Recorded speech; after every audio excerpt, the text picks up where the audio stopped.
ningixolele bantwana bethu, sengisuke ngapresa nginganakile phela madoda.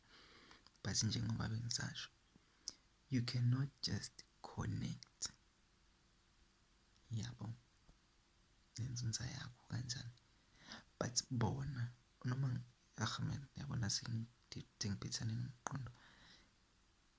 You cannot just ask anyone to connect with your inzunza, because lo moya lo uzodinga umoya othi ucishe ufane nawo, njengoba nabo their ancestors kusuke kuwabantu asebashona baya kwelamathongo.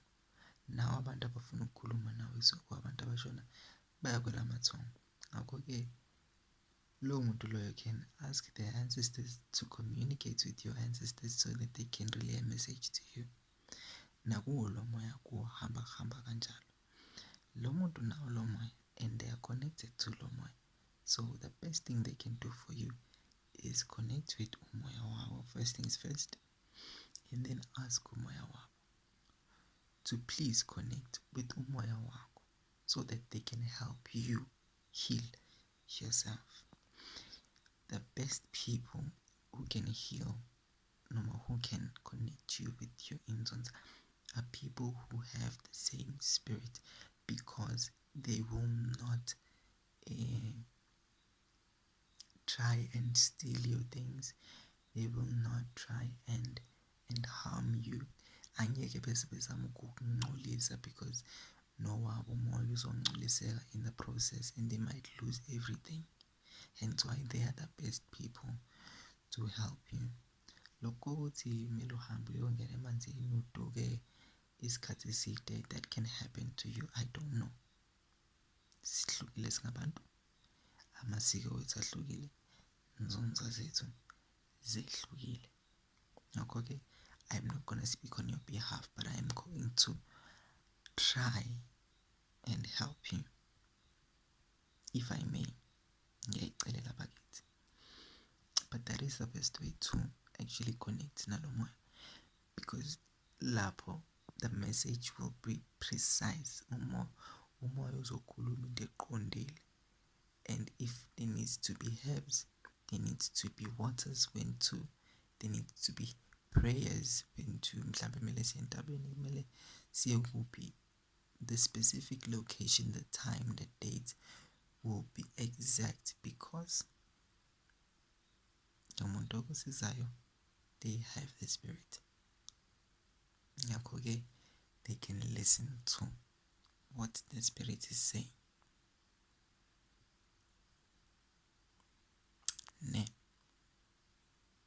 And they can help you connect better, so that if the spirit talks, you can now listen and hear what the spirit says to you.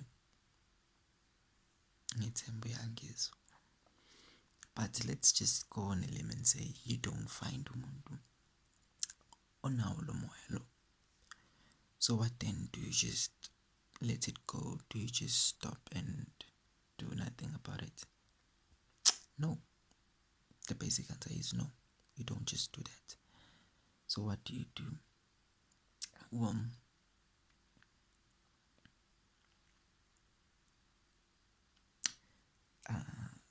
I'm thinking ukuthi lena-ke iledinga abantu abaningi kakhulu, because omunye uzongitshela ukuthi no, mina angibazi abantu abanalo moya, so I don't know what to do. Angazi ukuthi kufanele ngenzeni. Okay, the first thing, the first step that you need to take is that you need to get a cleansing. And this can be a cleansing from anybody osebenza ngamanzi. So long as lo muntu omhambayo sebenza ngevati, water, amanzi, mithi, angazina kamanzi ngesivenda, itifuli. As long as lo muntu esebenza ngamanzi, you can go for a cleansing to that person. Now, Here is my term and condition. My terms kahle kahle, they are two mhlambe. I don't know, I'm just going off my head. Number one, my terms and condition is that if abantu bakini sebeke bathi nakancane bakudinga emfuleni noma bakudinga ephophomeni wena, bakudinga esibeni wena, bakubize emalwandle wena, this option is not for you, because your people have specifically called you somewhere. Sebe specifically bakutshelile ukuthi izinto zakho zizolunga mhlazane waya esibeni wena, ezakho zizolunga mhlazane waya emalwandle. But if bengakakutsheli, the first thing you need to do is go to amanzi ahambayo. Go to amanzi ahambayo. Go to cleanse. Yakhumbula, I think there's a video where I was telling you guys ukuthi I was telling you ukuthi Nzunza, you need to know how to talk to amanzi amaningi. You need to get the languages of different waters. Now the reason ngithi qala ngamanzi ahambayo is because kulawo manzi, remember I've mentioned this before, amanzi ukuthi kunamakhosi akhona amanzi namanzi, ne? Amanzi ahambayo, I mentioned ukuthi kukhona izinkosazane kakhulu. Now izinkosazane are very very very healing, especially when it comes to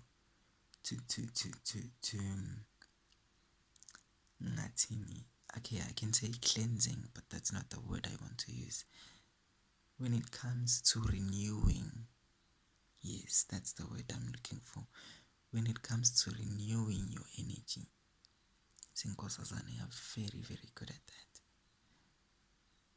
because amandla abo is renewal, amandla abo is birth, so they're giving birth to new energy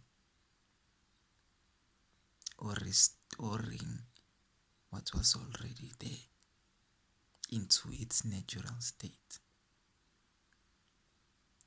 Hence why mayogeza fanele uye emfuleni kakhulu, because le moya can actually help with izinto eziningi.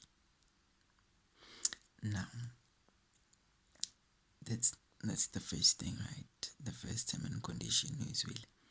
Now the step number 2, whether uhamba nomelaphi muphiyana noma ngathi uyamthemba ngempilo yakho yonke, noma ngathi uyamthanda ngenhliziyo yakho yonke. Number 2, step 2, do not get ingcabo. I will repeat this. Do not, and I mean absolutely do not get ingcabo. Angikhathalele ukuthi ucabanga umuthi omuhle, angikhathalele ukuthi ucabanga umuthi omubi. Yabona, if you go to the water and Nzunza yakho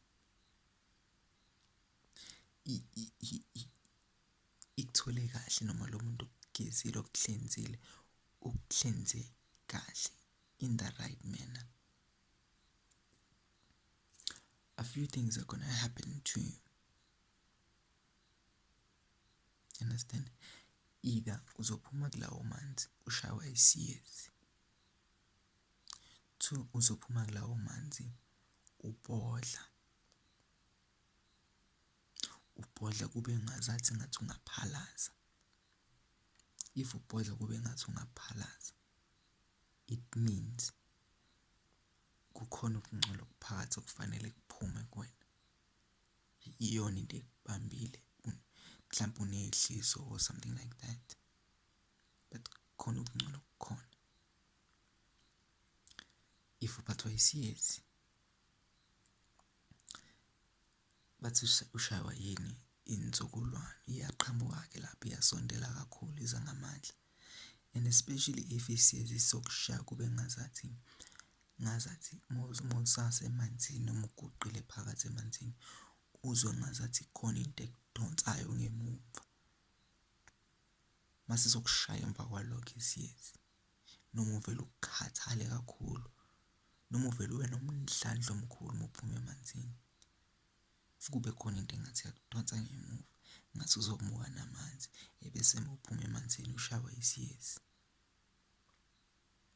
Iyasondela-ke lapho kakhulu. But no matter what, do not get incabo. Angikhathalele ukuthi ufuna ukucabela emanzini phakathi, noma ufuna ukucabela esikoleni noma endumbeni yakhe. Refrain from ukuthola incabo. Because yabona lo moya masugezile, you're done kahle kahle. Everything else izozenzela yona. Uyangithola? And here's another thing engifuna ukuthi sikhulume noma ngithi ibalule ekugcineni okungcono ngoba amanye ibalula manje izongiphazamisa. Mhlawumbe ngizoyikhumbula, ngicela ukuyikhumbula. But do not get incabo, because lo moya uzizwa ngazathi uyangcoliseka kabusha. Awuzwani nomuthi. Awuzwani. Abona nje ukuthi muthi. Cha. Awuzwani nawo. Whether muhle noma mubi, awuzwani nje nomuthi. Awufuni umuthi. Unless kuyiwona lo moya okutshelile ukuthi kudingeka lawo makhambi. Muthi usukela umuntu. Ngcono uyeke. That's my second step. Because izangu zathanda ukuthi zigcabe uma uphuma emanzini. Refrain from ukuthutha ingcabo nje ezinganasidingo nje. Niyoze nife impela niqatshwe njalo. Refrain. Okay, and then into engingayishare ukugcina ngci is uzodinga amakhandlela uma uqeda ukuyogeza. Kahle kahle, I'm telling you 2 steps because lesi sibili ukuthi refrain from incabo, that's a term and condition. Kahle kahle. The first step was a go for a cleansing, and the term and condition was that if abantu bakini sebekutshelile ukuthi bafune emalwandle wena, then don't go emfuleni because bakufuni lapho, bakufuna elwandle, right? That's your term and condition. But if they didn't tell you, then you can start emfuleni. Ulokhu unyukela kancane. Uma uqeda emfuleni uba ngizokutshela the last step ukuthi nze njani, and then if you're done with that step, then I'm sure izinto zobe ziqala ukuthi sikhanye kuwena. And then the second step was ungatholi incabo. That's basically not a step. That's a term and condition. No matter who you go to, no matter how much you love them, and no matter how much you trust that person, do not get incabo from them. Anywhere in your body, at the back, do not get incabo. On your forehead, on your head, on your nose, on your mouth, on anywhere, especially on your tongue and your nose. Laphezu kwamashiya futhi. Refrain from lezo ngcabo. Ngitshela kusemanje. And especially makungazathi umuthi omnyama, either which is powder like noma uyisitabutaba ongazathi unamafutha amaningi. Saba ngoba uzosola. The last step is that you will need candles. After ukugeza kwakho, you will start to need candles now. Now la ngizobala amakhandlela awu-3. But now kunama terms and conditions upon these candles. Now what are my terms and conditions? First things first, you will need amakhandlela nga-2. Ngizobala three colors, but wonke ahamba nga-2. So there's a common color and then there's one different color on each side. Ahlukile la makhandlela lawo.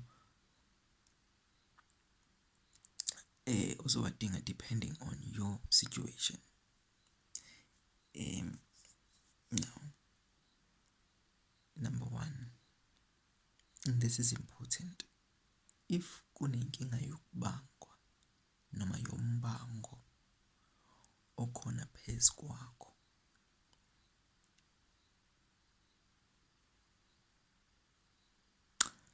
if kunenkinga yokubangwa noma yombango okhona phezu kwakho, ithanda ukuthi ibe nzimanyana le ndaba le ethi sithe yakho.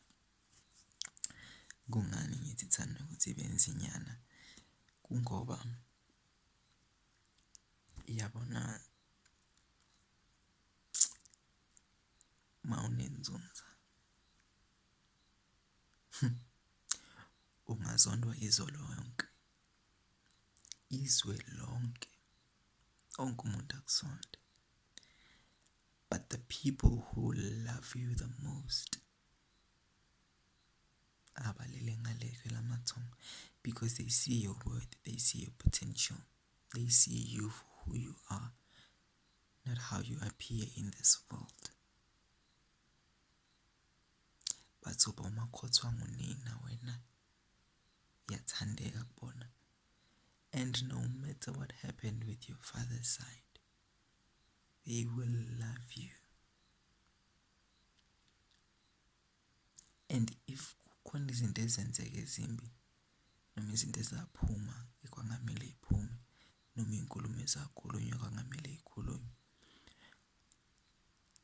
abakubonina singithi khabo ma wakho, they will despise abakuboyise bakini, and ngeke befune lutho ngabo, but bona ngeke bese befuna ukuhlehla, bofuna ukuthi bebe khona nawe. Angisho ukuthi babize ekhandleleni. Engizokutshela wona ukuthi if imbeleko yakho yenziwa kubo mama, kodwa mawuhlolelwa kuthiwa kunombango phakathi ngawe, bukwenze nje, get a red candle and a yellow candle, ushwelezele abantu bakini bakubuyise, noma ungabashwelezeleki, ukhulume nabo, bazokutshela-ke ukuthi inkinga zakho yilelephi. Ngabe khona iy'nkulumo ezaphuma, ngabe khona izinto ezenzakalayo ngale kwelamathongo, ukubusa ingxabano, ngabe abantu basekhaya bafuna inhlawulo, ngabe kwenze njani. Whichever the case is, ubacelele konina, and especially if nabo banezipho zabo, bacelele konina. Bakho nabo mkhulu, yellow and red, I think I mentioned that.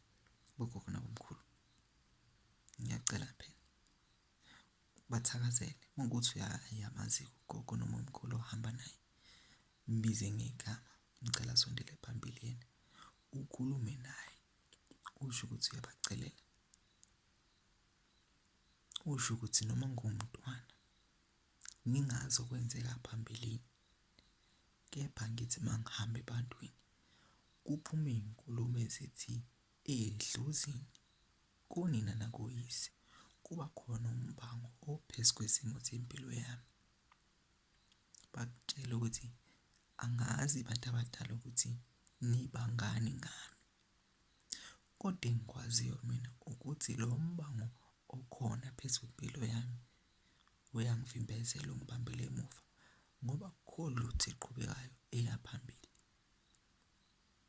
Ngizobashwelezela, hhayi ngoba nakho ngibacenga ngicela ukuthi nibaxolele, kepha ngizobashwelezela ngoba nakho ngizonxusa ukuthi impilo yami izoqhubekela kahle phambili. ukhulume nawe uzokala ukuthi umuntu okhuluma kahle.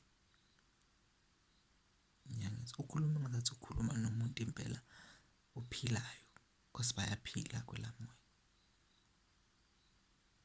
And don't raise your voice, khulume kahle. Ngiyashweleza, ngifisa impilo yami iqhubekele phambili. Ngicela nibeke ikhala, ingeke ukulwa nodwa. Ke sibambisane kulokho kuze sizoba nesasa elihle, umntwana ezoba nekusasa elihle. Ngiyashweleza salukazi sami, ngiyashweleza khehla lami. Ayidle ishiyele muntu omdala. Ngiyazi ukuthi uyafika uyangikhanyisela. Bengisacela ukuthi ubamukele nabo okuyisikhashana kuze kulunge izinto. Ngiyathembisa ngizokwenza zonke izimfanelo. Lokhu nithi nifuna ngikwenze, ngiyathembisa ukuthi ngiyawukwenza kunina, ngiyakunenzela kona. Kepha nginesicelo. Ngiyangizwa ukuthi ngithini, angisho ukuthi isho njalo, but say something along those lines. You will do this red and yellow candle for 3 to 7 days. You can do it for 3 days. But if you choose to do it for more than 3 days, you can do it for 7 days. I'm not saying do it for more than 7 days and for 5 days or anything. I said 3 days or 7 days. I would say 3 days. Okay? And then uzoba nesnefu. Isnefu sakho. Can be which one? Can be the green one. Many people say, but I know it's less than yeah, the green one is fine also. If goodness, buyisal kwazi. Let's name places screen anye uzosithele phambi kwamakhandlela. Uzosithatha usifake ngaphansi komqamelo uthele nje hayi isiningi.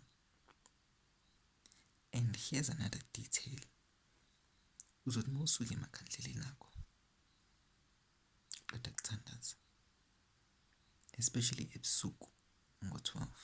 Ngizokutshela ikhathi nje manje, especially ebusuku uthatha isinepu sakho usifaka ngaphansi komqamelo.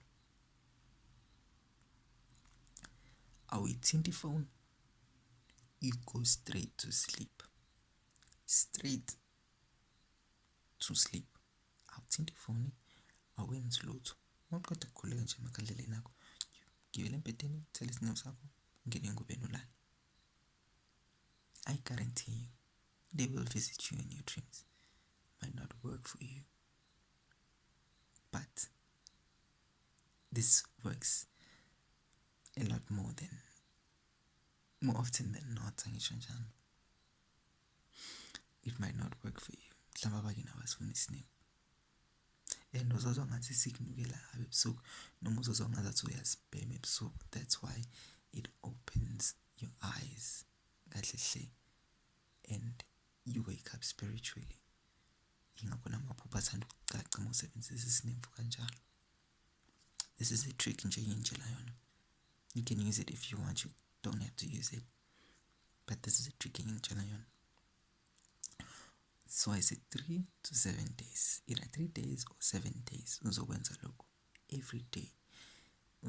Hayi ukuthi ngiyayiqisa ngikwenza namhlanje kusasa ngiyayiqisa. No, if usanosuku la uzothi ngizobe ngibhizi khona, I will not be able to do it. And don't start. Start once, so qedile. You will do this at 9 p.m. ebusuku. You do it at 12 a.m. and 3 a.m. 3 times a day. 9 p.m., 12 a.m. and 3 a.m. in the morning. You wake up and you go pray. Noma uyophahla. You don't no water. No. If you like, you can have water. Nanempuphu emhlophe. Impuphu encane nje ungayibeka khona lapho. Iyakhanyisa nayo. If you like, but you can also use ikhandlela phela nesinemfu. But if you like to add impuphu namanzi, you can use it. But I don't advise amanzi kakhulu. just use impuphu. Now, I don't advise it, but if you want to try something a bit more advanced, you can go there. Ucele ukuthi behlangane bebambisane 3 to 7 days. After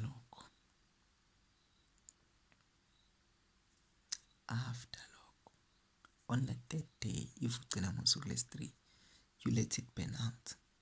Ulishiye nje lishi lize liyoyicishela lona lize liyophela. If ugcine ngosuku lesi-7 yenze the same thing. Dedele lishi lize liyoyiphelela. Ngiyethemba ukuthi uyangizwa. And then after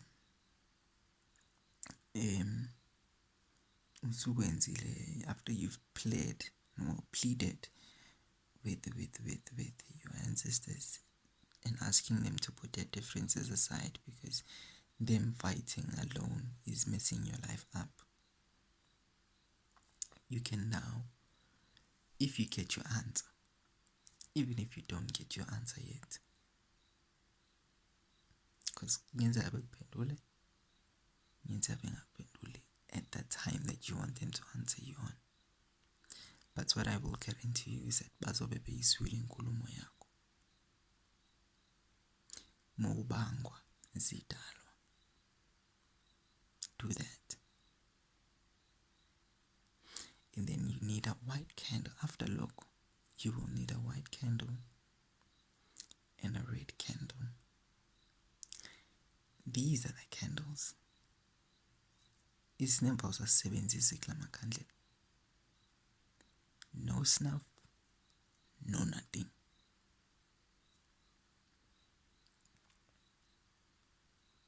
Sebenzisa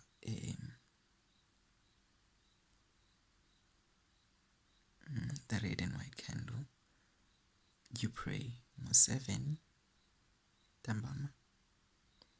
You pray ngo-12 ebusuku.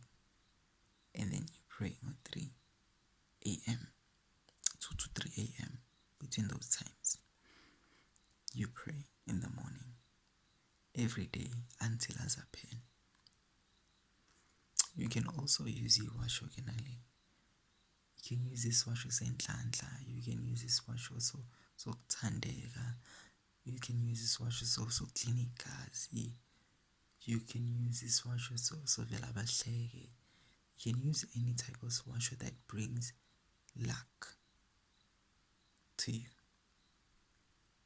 Prosperity, money, anything that you deem as luck unto your life. Use a swasho and then use those candles. You pray for anything that you want. Anything that you want. If you don't want to use this swasho, I would say to you, even isigubhu samanzi eceleni kwakho, 2 liter, 1.5, whatever, esihleli sivuliwe lapho, ungasivali, hleli sivuliwe. Uqeda kulayitha amakhandlela akho ngalowo matches, ufake esigubhini. Do that for at least 7 days. Imatches yakhe zibe u7 phakathi esigubhini. Ukhuleke leso sigubhu sila eceleni. Ucela konke lokho okucelayo. Ucela inhlanhla, ucela ukukhanya, ucela kuvuleke imisebenzi, ucela ukuthi amaphupho avuleke, ucela ukuthi niziveze kumina. And then after 7 days, usithathe leso swasho, usithele emanzini ugeze ngaso, uphuze sona. Do anything that you need to do with leso swasho. And then come back on this platform with my results in. If this works for you, then I will further my knowledge on how I can help you connect. If it doesn't work for you, then iphela lapha-ke yami indaba yokuthi nginipha iy'ndlela zokuthi nizame ukuxhumana nama-ancestors wenu noma nenzunza zenu. I've been your host. Thank you very much for spending time and reaching this point njengamanje eMakhosini TV. Ngithanda ukuthi ngivalelisekile nanonke Take care, people. Have a great day.